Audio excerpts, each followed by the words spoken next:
Bezrat Hashem et Zeta Ishmael, très heureux de vous retrouver aujourd'hui 14 Iyar en l'honneur de l'Aïla de Rabbi Meir Balanès, Pessar Sheni. On est donc et à la réponse à la demande de Minute Moussar, on va partager quelques histoires de la vie de Rabbi Meir Balanès en son honneur. Vous en avez déjà probablement entendu beaucoup.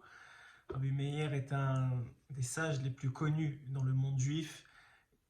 Beaucoup vont l'appeler dans des moments de difficulté, comme c'est recommandé par le Baal Shem Tov et par d'autres, où on va dire Elaha de Meir Aneni, Elaha de Meir Aneni, Elaha de Meir Aneni 3 fois, que le Dieu de Meir me réponde, me sauve, que le Dieu de Meir me sauve, que le Dieu de Meir me sauve. Et selon la Kabbale, selon le secret, c'est le Dieu de la lumière. Parce que Meir était un sage, Rabbi Meir Balanès, il est un sage qui a répandu la lumière dans toute sa génération. Et on l'appelle aussi dans la Gemara Neorai, qui vient aussi d'une source de lumière. Donc c'était quelqu'un qui, à travers sa Torah, illuminait les autres. Illuminait les autres, mais pas seulement à travers sa Torah, parce que, Baruch Hashem, tous ceux qui ont un peu de bagage en Gemara, en Torah orale, connaissent la grandeur de Rabbi Meir. Mais on va essayer de le voir en tant qu'homme aujourd'hui, parce que avant tout, avant d'être un sage, c'était un homme marié, un père de famille. Et malgré que les histoires sont quand même sur ce sujet-là assez rares, on va essayer d'en partager quelques-unes aujourd'hui. Bezrat Hashem, Zeta Ishmael, Bisroud Rabbi Meir Balanès, que son mérite nous protège à tous et nous amène, nous rapproche d'Akadosh Baruch Hu. Rabbi Meir est donc l'un de ces 5 sages qui, après la mort des 24 000 élèves de Rabbi Akiva, vont redistribuer, re-enseigner toute la Torah à tout Am Israël. La Torah qu'on a aujourd'hui dépend vraiment de ces 5 sages-là, évidemment ces 5 sages qui sont Rabbi Yehuda, Rabbi Yossi, Rabbi Shimon, Rabbi Elazar et Rabbi Meir. Donc ces 5 sages de la Torah qui vont être les nouveaux 5 élèves après la défaite incroyable qu'a eu Rabbi Akiva, après l'épreuve incroyable qu'a eu Rabbi Akiva avec ses 24 000 élèves. Dans le sud d'Israël, il va régénérer, il va réenseigner la Torah, mais cette fois-ci à des hommes d'une qualité morale extraordinaire, qu'on n'a jamais vu jusqu'alors, une qualité morale qui va assurer la pérennité de la Torah. Parce que avant la Torah, il y a le Derech Eretz, comme nous l'enseigne la Mishnah, et ces hommes-là, que sont Rabbi Ishmael, Rabbi Yossé, Rabbi Meir, c'est des hommes qui ont des qualités morales extraordinaires. Et c'est ce qu'on va essayer de toucher aujourd'hui, dans ces quelques minutes qu'on a ensemble sur Minute Moussar, pour essayer de partager ensemble qui était Rabbi Meir Balanès. Donc le Talmud, donc la Gemara dans Chagiga, dans la page 15b, elle rapporte que Rabba Bar Shila, un jour, il rencontre le prophète Eliyahu Hanavi. Et il va lui demander, mais qu'est-ce que fait Hachem toute la journée? Qu'est-ce qu'il est en train de faire en ce moment? Et il lui répond qu'il récite des règles de halakha, toutes, de tous les sages, sauf celles de Rabbi Meir. Alors il lui demande, mais pourquoi? Rabbi Meir, c'était un homme extraordinaire, pourquoi celles de Rabbi Meir, il ne récite pas? Et Eliyahu Hanavi de lui répondre que Rabbi Meir, en plus d'avoir appris comme on le sait, chez Rabbi Akiva, et chez aussi Rabbi Ishmael, qui était donc un de ses maîtres, il a appris chez Rabbi Elisha ben Abouya. Et Rabbi Elisha ben Abouya était un maître de Torah qui malheureusement à la fin de sa vie a dérivé, a quitté la Torah, mais Rabbi Meir a continué à apprendre de lui. C'est alors que Rabba Bar Bashia va dire à Eliyahu Hanavi, mais Rabbi Meir était tellement grand qu'il était le seul à être capable de faire ça. Il a donné l'exemple suivant, ou la métaphore suivante. Il lui a dit, Rabbi Meir, il a pris la grenade, il en a mangé le contenu, donc les grains de grenade, et a jeté la peau. Vous savez combien c'est difficile, on le voit à Rosh Hashanah, de faire la séparation entre les grains de grenade et la peau qui les entoure. Rabbi Meir était capable de faire ça dans la Torah de son maître, de l'un de ses maîtres, celui qui lui a appris la Torah au début, avant de quitter la Torah, et puis par la suite aussi, qui était Elisha ben Abouya. À partir de ce moment-là, nous dit la Gemara, Akadosh Baruch Hu a commencé dans le ciel, par les paroles, grâce aux paroles de Rabba Bar Shila, il a commencé dans le ciel à nommer les halachot de Rabbi Meir. Et les halachot de Rabbi Meir sont très très très nombreuses, puisque toute Mishnah, donc tout enseignement oral, qui est un enseignement qui est anonyme, c'est-à-dire où le titre du maître n'est pas écrit, eh bien, selon un enseignement de Rabbi Akiva, selon l'opinion de Rabbi Akiva, il s'agit de Rabbi Meir. Donc dès qu'on dit Acher, Acherim, on parle de l'autre, on parle d'un enseignement qui n'est pas enseigné, qui est enseigné anonymement. Selon Rabbi Akiva, il s'agit de Rabbi Meir Balanès. C'est donc dire combien Rabbi Meir a une influence importante sur la Torah qu'on a aujourd'hui dans les mains. Comme c'est rapporté dans Sanhedrin, dans la Maseret Sanhedrin, à la page 24a.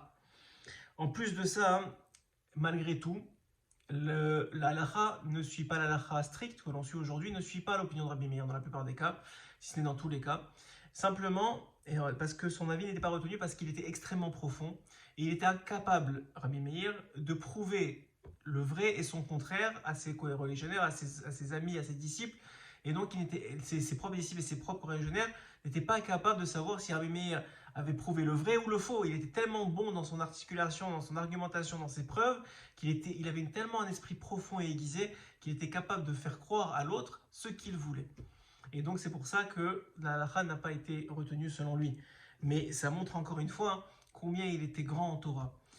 En plus de sa Torah, c'était un homme. C'était un homme, il avait un métier, il était sophère, il écrivait des rouleaux de Torah, des téfilim, des mezuzot.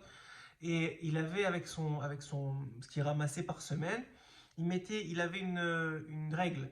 Il divisait sa part en trois.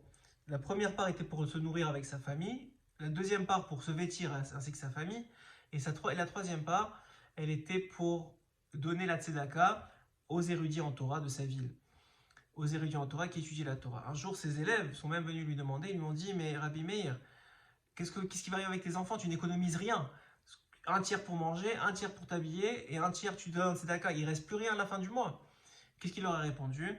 Il est écrit dans les Tehillim, au Tehillim 37 au verset 25, pour ceux qui veulent aller le voir.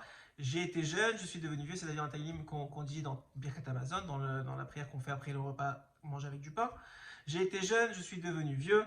Jamais je n'ai vu un juste délaissé, ni ses enfants obligés de mendier du pain. Ce qu'il est en train de leur dire, c'est si mes enfants ils sont justes, Hachem s'en occupera et il n'a pas besoin de moi pour ça. C'était vous dire à quel point Rabbi Meir est d'une grandeur et d'une émouna extraordinaire. Rabbi Meir est issu en vérité d'une famille de convertis, puisqu'il descend de la famille de Néron. L'histoire, la Gemara là-bas va nous expliquer l'histoire de Néron, comment il a quitté l'armée romaine, et finalement, soit certaines opinions, ses descendants vont se convertir, et bien il va mériter d'avoir dans sa descendance Rabbi Meir Balanès. Rabbi Meir Balanès va se marier avec une femme extraordinaire, une femme d'une érudition sans pareil, d'une sagesse sans pareil, avec des midotes extraordinaires qu'on va appeler Brouria. Brouria est la fille de Rabbi Hanina ben Teradion, qui est l'un des 10 martyrs. C'est pour vous dire à quel point Rabbi Meir, on sait que la femme et l'homme sont les deux côtés d'une même pièce. Si vous comprenez dans la Gemara combien Brouria était grande en tant que femme, alors plusieurs fois elle va remettre en place des hommes dans la Torah, dans des argumentations de Torah, tellement elle était érudite. Rabbi Meir est donc le mari de cette femme extraordinaire. Et d'ailleurs, elle va intervenir plusieurs fois dans sa vie, même dans la Gemara, on va voir des histoires où Brouria va intervenir pour convaincre Rabbi Meir qu'il n'est pas forcément sur le bon chemin. Et donc, on va voir que Rabbi Meir Balanès était un homme, en tant qu'homme, qui était à l'image de Aaron HaKohen, aimait et poursuivait la paix. C'était un modo chez lui. Il aimait ses semblables et les rapprochait de la Torah comme Aaron. D'ailleurs, le Talmud dans Gittin, à la page 52b, raconte qu'il est une fois arrivé dans une ville où deux hommes se disputaient tous les Erev Shabbat. C'était des voisins, ils se disputaient tous les Erev Shabbat, tous les veilles de Shabbat, ils se disputaient. Quand Meir a entendu ça, il a voulu se rapprocher d'eux, il s'est installé entre les deux, il a demandé à chacun de l'inviter. En tout cas, il s'est arrangé pour que tous les Erev Shabbat soient en la présence des deux hommes, soit en sa présence. Et effectivement, au bout d'un, deux et trois Shabbats, ces hommes-là, en l'honneur de Rabbi Meir, ne se disputaient plus. Et au bout de 3 fois, Chazaka, il a entendu une voix, une bat kol, une voix qui venait du Satan, qui disait « Malheur à moi, car Rabbi Meir m'a expulsé de cette maison, de cet endroit. » C'est pour vous dire que lorsque malheureusement la dispute règne dans un endroit, alors le Samer même, on sait que le Samer même, les forces du mal y règnent aussi. Et lorsque, Baruch Hashem, le contraire est vrai, lorsque revient la paix, il suffit de 3 semaines d'affilée, comme on le voit dans cet exemple-là, grâce à Rabbi Meir, eh bien, le Samer n'a plus rien à faire ici, n'a plus le droit d'être là et s'en va. Chaque vendredi soir, Rabbi Meir faisait un cours à la synagogue de Hamta. C'est rapporté dans le Talmud de Yerushalayim, donc traité Sota à la page Aleph, excusez-moi, la page Bet. Là-bas, c'est écrit que tous les vendredis soirs, il était en train d'enseigner la Torah. Et puis, lorsqu'il enseignait la Torah, là encore, il divisait son shiur, son divrei Torah en 3 parties. la halacha, comme c'est rapporté que c'est très important pour un homme qui n'a pas le temps d'étudier la halacha, la Haggadah, donc tout ce qui concerne les histoires qui concernent les sages ou les histoires qu'on retrouve de façon générale dans la Torah orale, et des apologues, c'est-à-dire des explications sur la Torah. Et puis, une fois, son discours a duré plus longtemps que prévu, et il y avait des hommes, mais aussi des femmes dans l'Ezrat Hashim en haut, cachés, qui venaient écouter les paroles de Rabbi Meir qui étaient tellement douces comme du miel.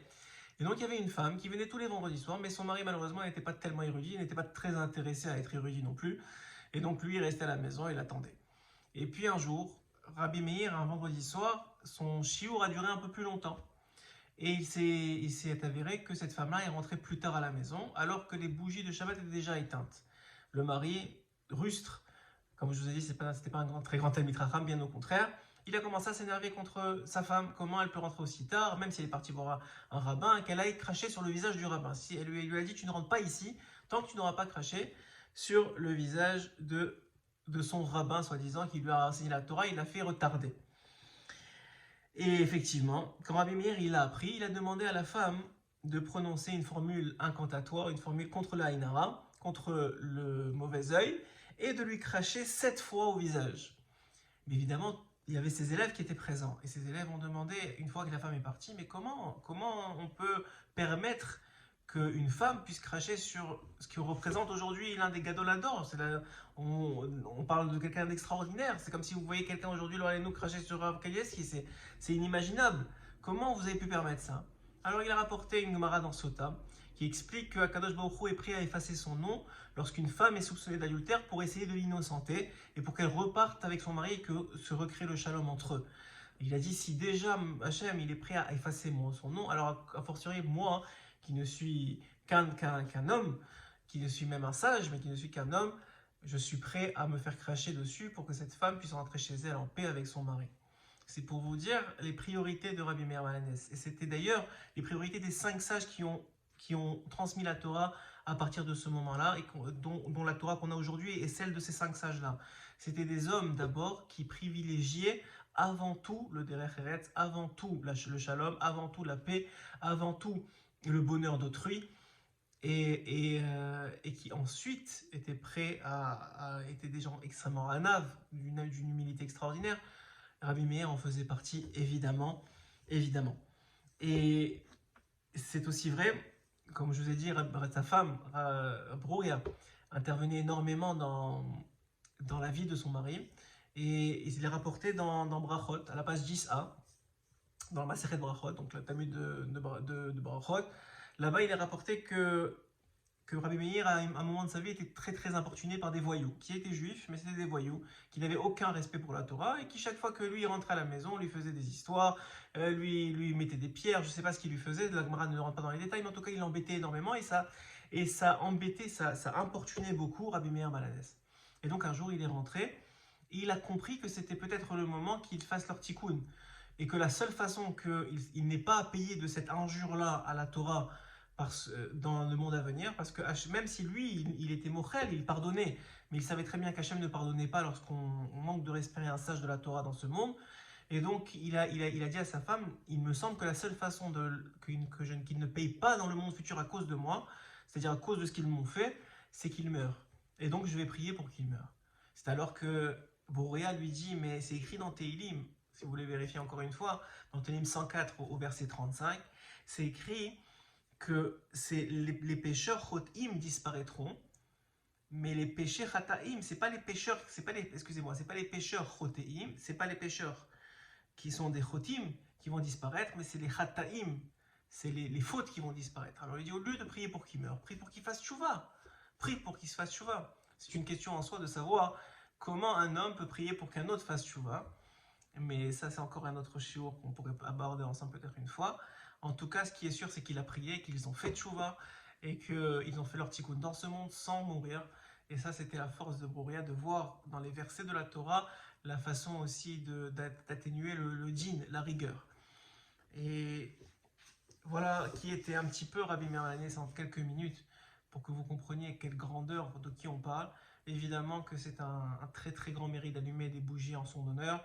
C'était un très grand mérite de donner la tzedaka en son honneur, de dire Elaha de Meir Haneni, Elaha de Meir Haneni, Elaha de Meir Haneni 3 fois. au moment où on met la tzedaka, et de demander à Kadosh Baruch Hu que comme il a répondu, comme la lumière du Or HaGanuz s'est répandue sur Meir, sur Rabbi Meir Balanes, qu'elle se répande sur nous et nous fasse des miracles dévoilés. Amen. Kenye Ratzon.